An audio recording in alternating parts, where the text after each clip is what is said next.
Hello folks, my name is Kneale Brown and I am the Luxury Spirits Trainer here for Africa and Eastern, and welcome to Path Bar School.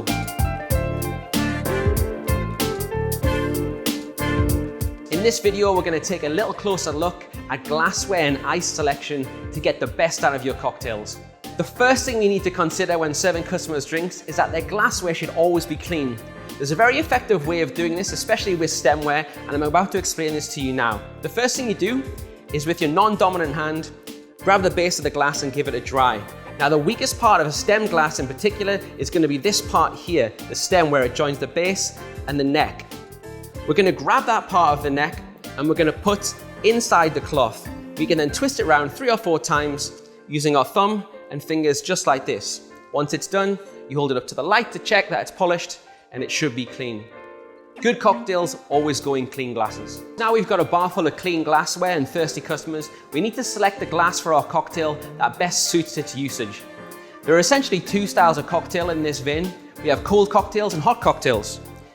Selecting a glass for a hot cocktail requires a little bit of thought, especially in terms of the way that the customer might interact with the drink.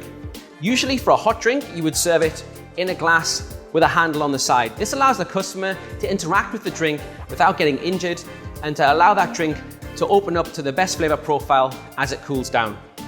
Secondly, we might take a cold drink. Cold drinks usually come in glassware like this. This is because they have thick walls and continue to stay cold as the drink develops.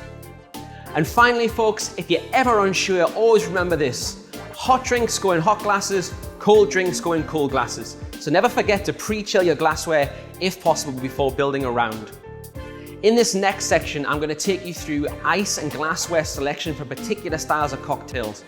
Sometimes the success of your cocktail can really be based on these 2 factors. There are essentially 3 styles of ice available for selection once you have your cocktail creation.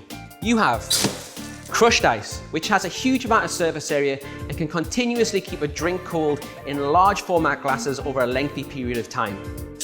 The second style of ice you have is cubed ice, most commonly found in shaken drinks but can also be used to serve drinks on the rocks.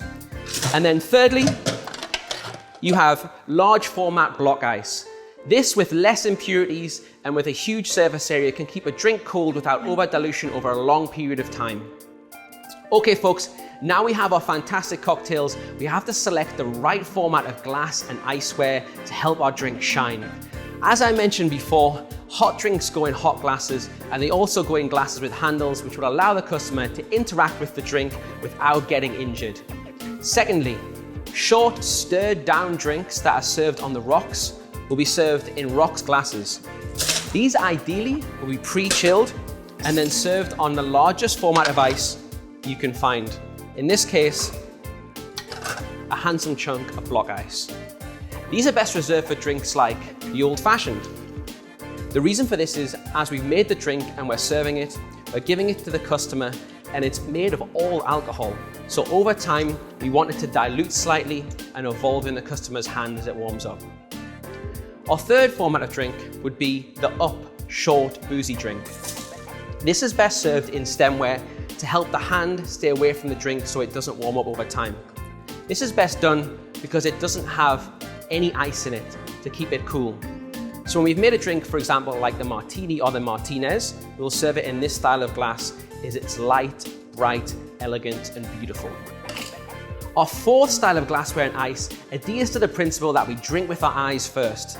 That being, if we think we're going to get a good drink, psychologically we will tell ourselves we're getting a good drink from the get-go. These are best seen in tiki drinks. Beautiful ceramic, sometimes ornate mugs that are best served with crushed ice. This is because we will usually have high-proof rum and fruit juice that over time, as it develops, needs the large surface area of crushed ice to best represent the cocktail. Our fifth style of drink would be a classic highball. A classic highball usually contains no more than 3 or 4 ingredients, and it's got an effervescent brightness about it that's represented by the addition of tonic or soda waters. In this style of drink, we will usually add as much ice as possible just to keep the drink nice and cold, and then our effervescent soda or tonic to the top. One thing to look out for when building these style of drinks, especially in a highball style, is that a lot of our liquor can sit at the bottom and needs a little gentle stir just to lift it through the rest of the drink. And our final style of glass is a glass that's reserved for either neat liquor or short, stirred down boozy cocktails. That's because the taper of the glass is designed to point the aromas to our nose for effective tasting.